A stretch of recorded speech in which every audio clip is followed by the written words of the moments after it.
2014년 9월 24일 오전 11시 10분경 일본 지바현 조시시의 한 아파트로 법원 관계자가 찾아왔습니다. 이 해당 집주인인 43세 미츠타니 미카가 집세 월세를 2년 넘게 안 냈어. 그러면서 이게 체납이 돼가지고 입주 허가 취소가 떨어진 거예요. 집 나가라. 그렇게 직원이 집 배를 누르는데 아무런 기척이 없어.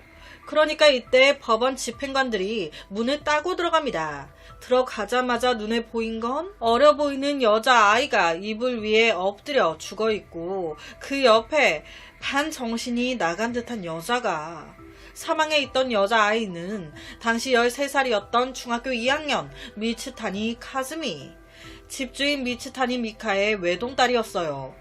놀란 경찰은 바로 현장에 함께 있던 엄마 미카를 체포합니다. 이 엄마 미카와 딸 카즈미는 이웃들이 봤을 때 너무 사이가 좋았대요.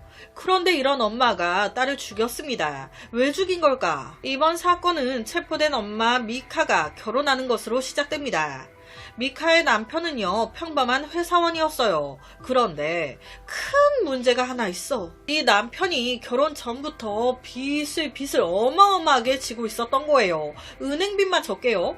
결혼 후에 그 부채, 그 빚을 상환하기 위한 목적이라 하면서 아내 미카 명의로 사채까지 끌어 쓴 거예요. 미카가 결혼 전부터 이 남편에게 빚이 있다는 걸 알고 결혼했는지에 대해서는 정확히 몰라요. 하지만 정확한 건 이런 환경에서 결혼 얼마 안가 딸 카즈미가 태어났다는 겁니다. 행복해야 할 새 생명의 탄생. 하지만 이들의 결혼 생활은 오래가지 못해요. 그놈의 빚 전혀 갚지 못한 채 약 2년 만에 2002년경 이혼한 거예요. 아이의 양육권은 엄마 미카가 가져갑니다. 여기서 문제가 사랑하는 딸만 데리고 갔으면 몰라. 제가 앞서 그랬잖아요. 이 남편놈이 미카 명의로 또 대부업체에 대출받았다고. 그 부채까지 그대로 아는 거예요. 이혼 후에 양육비로 전 남편에게 받은 돈은 한 달에 약 한 3만엔 정도. 하나로 이거 한 27만원 정도 나오더라고요. 이걸로 어떻게 빚 갚아요? 터무니없지. 생활비로도 턱이 없지. 이에 엄마 미카는요, 딸과 함께 살기 위해 생활비를 벌어야 했습니다. 2006년부터 미카 학교 급식 파트타임 일을 시작해요. 파트타임이었기 때문에 그렇게 큰 돈은 되지 못했고, 더구나 학교 방학이 있잖아요. 그러면 급식소 안 하잖아요. 그때는 아예 수입이 없는 거예요. 남편이 주는 돈도 부족하고 나라에서 나오는 돈도 부족하고, 일을 하기에는, 여러분, 아이가 많이 어릴 때는 자주 어린이집이나 아이를 보육해주는 곳에서 전화가 와요. 아이가 열이 있다, 데려가야 한다 등등등. 초등학생이 돼도 금방 하교하고, 그러니까 어느 정도 좀 아이가 클 때까지는 엄마가 정상적인 일을 하기가 조금 힘든 게 있습니다. 그러니까 여러 가지로 생활이 힘들어지는 거예요. 부채 상환과 생활비에 쫓기고 있던 미카는 하다 안 되겠으니까 급식센터의 파트타임만으로는 생활이 어렵다. 좀 더 월급이 세고 안정적인 직장에서 일하고 싶다고. 우리나라로 치면 노동부에 가서 상담까지 해요. 그런데 무슨 이유에선지 자기 상황에 대해서 크게 얘기 안 하고요. 그냥 직원 얘기만 듣고, 아, 알겠습니다. 끝. 거기다 이런 고민을 상담할 친구나 지인도 딱히 없었던 것 같습니다. 그렇게 계속 어린 딸을 데리고 어려운 생활을 이어가던 미카. 2007년 12월 20일에 사건이 발생한 해당 아파트에 입주했습니다. 이 아파트는 좀 월세가 그나마 싼 편이었어요. 그런데 나중엔 이 월세도 부담돼.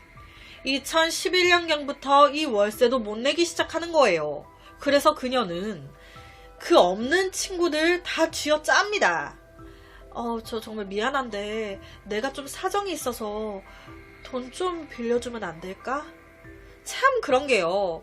돈을 빌리면서도 자기 이런 사정을 구구절절 얘기하지 않았었대요. 그냥 돈이 필요해서 그래. 미안해. 이 정도만.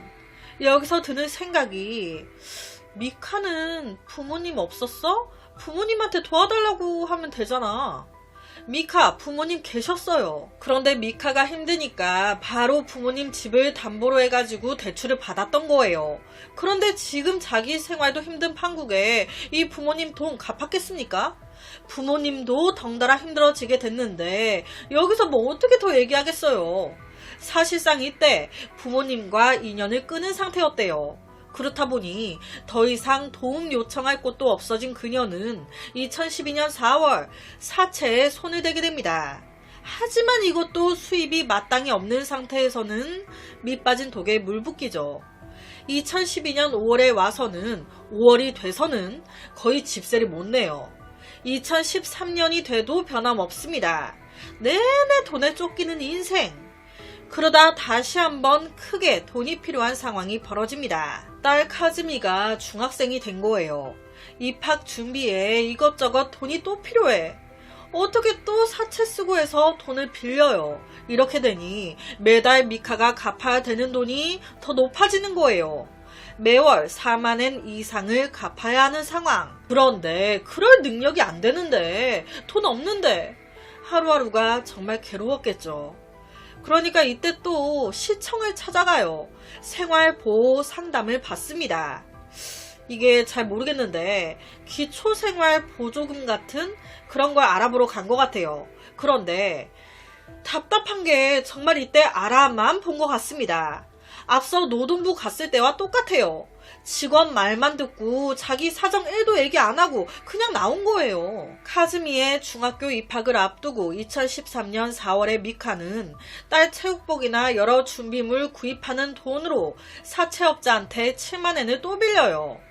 이때 그녀 적어도 5개의 금융사에 돈을 다 빌린 상태였대요. 당연히 이 금융사들로부터 압박 안 들어오겠습니까? 빚은 하루하루 엄청나게 부풀기 시작합니다. 이 미카는요, 이런 자신의 상황, 딸한테 전혀 내색하지 않았어요. 어린 딸이 이거 알아봤자 뭐 어쩔 거예요. 나가서 일을 할 거야, 뭐 할 거야. 아직 어린애인데. 그러니까 전혀 이런 상황을 모른 채 중학생이 된 카즈미는 배구부에 들어가 경기에서도 활약하고 있었습니다. 카즈미는 성격이 엄청 밝았대요. 운동회에서 응원 단장을 할 정도. 항상 주위 친구들에게 둘러싸여 있었다고. 이런 카즈미의 꿈은요, 간호사였어요. 간호사. 간호사가 돼 아픈 사람들을 도와주고 싶다고. 이 꿈에서 알 수 있듯이 카즈미는 자기보다 어린 동생들이 있죠. 엄청 잘 챙겼었대요. 그래서 학교 내 동생들한테도 엄청 인기가 많은 언니였다는 거예요. 이는 집에서도 마찬가지였습니다. 딸 카즈미는요, 엄마 미카의 엔돌핀이었어요. 주위 이웃들과 모녀 사이가 정말 너무 좋아 보였었다고. 이웃들이 봤을 땐 카즈미와 미카 둘 다 절대 돈에 끙끙대는 그런 모녀처럼 보이지 않았었다는 거예요. 특히 이 딸 카즈미한테 얼마나 이 엄마가 신경을 썼는지. 카즈미 같은 학교 친구의 학부모가 카즈미에 대해 뭐라 얘기를 했냐. 항상 깔끔한 신발, 롱스커트에 매일매일 다른 세련된 옷을 입고 항상 웃는 얼굴. 중학생 어린애가 마치 패션 잡지에서 튀어나온 듯 했었다고. 실제 모녀가 막 걸어갈 때 사람들이 아우 카즈미 너무 이쁘게 입었네, 이쁘다 그러면 옆에서 엄마 미카가 엄청 좋아했었대요. 아우 미카 어쩜 이렇게 딸을 이쁘게 잘 입혔어? 그러면 그때마다 미카가 아 패션 브랜드 할인할 때 싸게 샀어 라고 말을 했었다고. 하지만 반대로 엄마 미카 본인은 목 늘어난 티셔츠에 화장도 잘 안하고 되게 검소하게 다녔대요. 그래서 주변인들이 봤을 땐 이 딸이 너무 이쁘게 하고 다니니 엄마 미카가 이런 생활고에 시달리고 있는지 전혀 몰랐다는 거예요. 더 대박인 게 이렇게 자기는 죽어가면서 딸이 또 중학생이었어요. 연예인 막 좋아할 때잖아요. 딸이 좋아하는 가수가 콘서트를 한대. 그거 다 보내주고요. 용돈도 두둑히 주고요. 연예인 굿즈 있죠. 그것도 막 사다 주고 그랬대요. 내가 하루하루 빚 갚느라 죽어가도 딸한테만큼은 그걸 티내고 싶어 하지 않았던 것 같아요.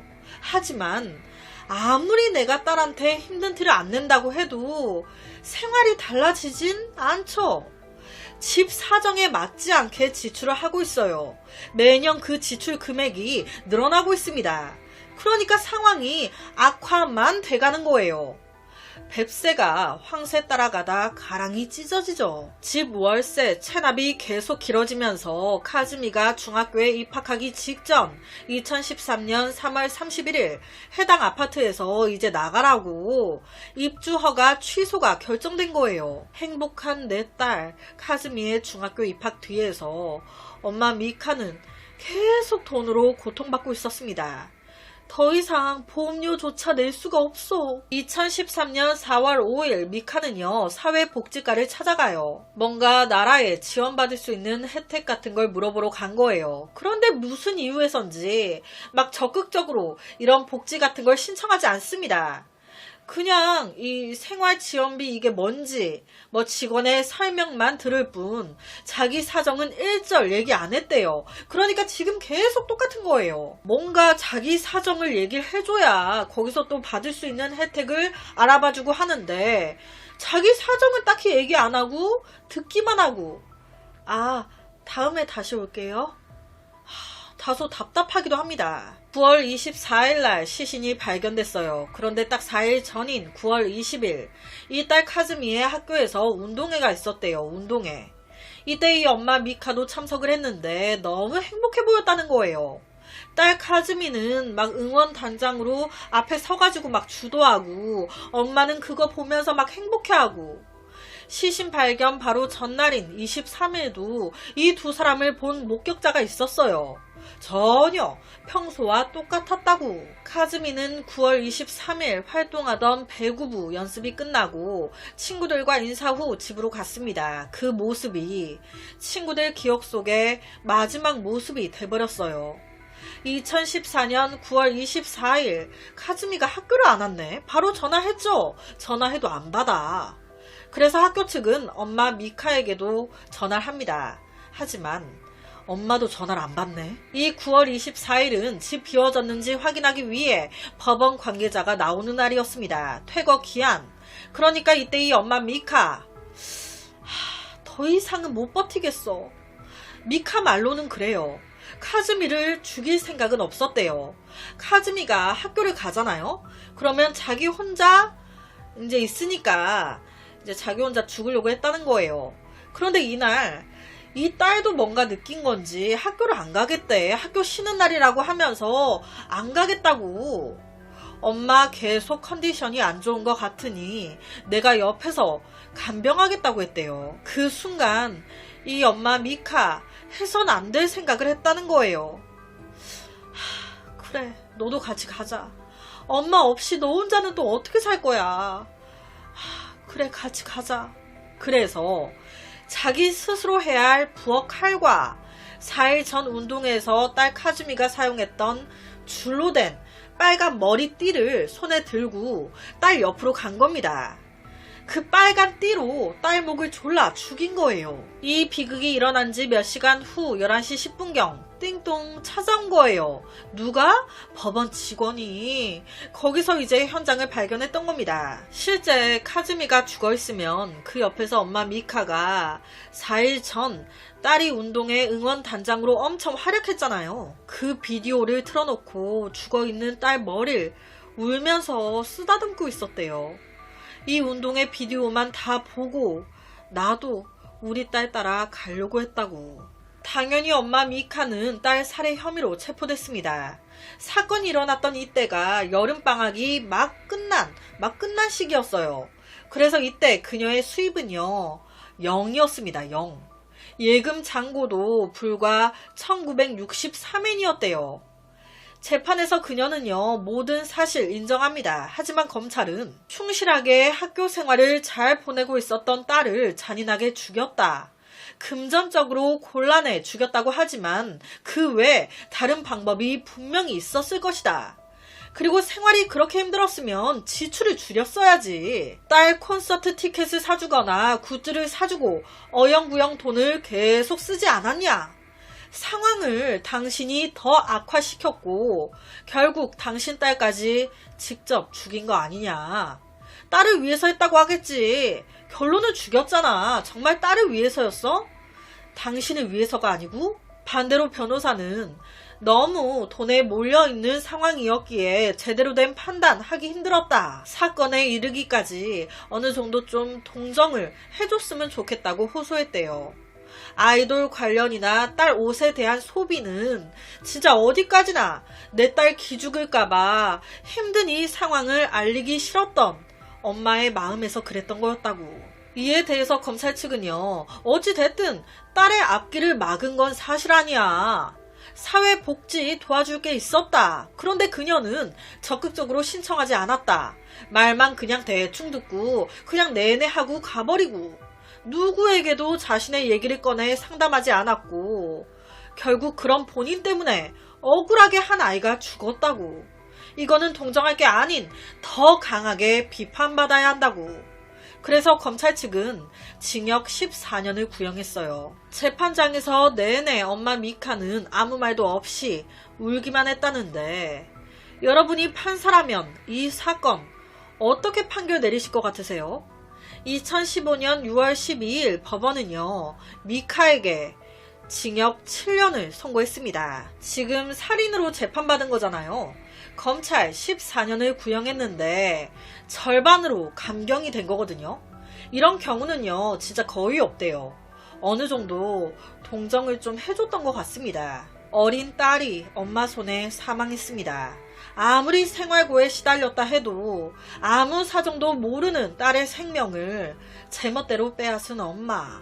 이런 엄마를 딸은 이해할 수 있을까요? 만약 엄마 미카가 좀 더 적극적으로 사회에 도움을 요청하고 했다면, 이 상황을 딸에게도 알려 지출을 좀 줄였다면, 딸과 함께 으쌰으쌰 했다면 결말은 좀 달라질 수도 있지 않았을까요?